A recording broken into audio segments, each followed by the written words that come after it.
From game-breaking to complete trash, Chester has a wild history. But what caused all this to happen? Well, let's dive into the history of Chester. On December 12, 2022, Chester was released, alongside his 29 gem skin Dark Chester. Now his damage and his stun super was ridiculous back then. He used to be able to deal up to 4,320 damage, which was insane. But what was more insane was his Jawbreaker super. Now it used to deal 2,100 damage instead of 200, and it had a stun duration of 2 seconds. Its projectile speed and super recharge rate were also higher, so Chester was extremely broken, being one of the best brawlers in the game. But what made this way worse is there's actually a Chester called Blips. But you might think since he's a legendary, this accomplice can't be as bad as Edgar's, right? Well, many players, depending on your progress, only have to get half the credits for Chester, since the first legendary you lock in the Star Road, which didn't exist in the previous update, is half the credits. So many players unlocked Chester in that season. So Chester took over Brawl Stars, so Supercell needed to act quickly.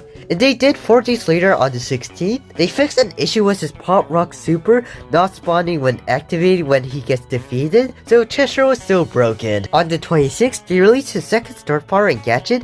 His second gadget, Candy Beat, isn't that useful as his first.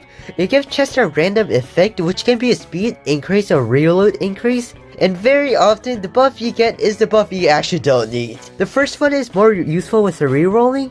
But what about his second star power? Well, it kinda has the same situation as his second gadget. His sneak peek star power, which reveals his upcoming super, isn't that useful as his first star power. His fourth projectile has way too much value, which makes his second star power not as good. So these star powers and gadgets didn't really affect him. But very soon, the Brawl Stars team landed him with some very heavy nerfs. A month later, on January 12, 2023, he got heavily nerfed, his damage decreased by 80, and he required 7 shots instead of 6 to charge his super. Now his Jawbreaker super also got heavily nerfed. His super damage decreased by 1,200, and now fires 25% slower, and his supercharge rate is decreased by 66%, and his stun duration went down from 2 seconds. These nerfs really made him fell off. He was now barely viable in competitive plays. He could get counter prey dagger easily, and his damage and his Jawbreaker super isn't really enough, making him go to the C tier. On February 28th, his True Silver and Gold skins were added. 3 months later, on May 15th, Chester got a 200 health buff. This ended up helping him go up to the bottom of the B tier. This buff really helps him out on getting near enemies,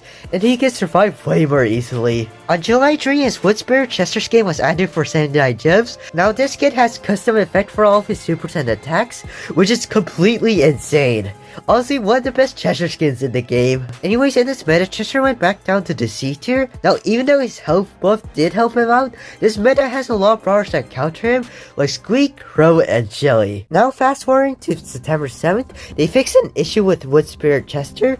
Now, there's a bug going on where his super with a certain skin has extra abilities. This bug caused all of his super, except for his healing one, to spawn his Pop Rock super after the original super. Note that it didn't cause his Pop Rocks one to spawn an additional one, so this skin was kind of game breaking a bit, and this was the last change he received so far. So let's see how he does in the final tier list. In the final tier list, he went way more down to the D tier. He really struggles in competitive plays, and there's way more brawlers better than Chester. Anyways, if you enjoyed, make sure to subscribe, and I'll see you in the next video.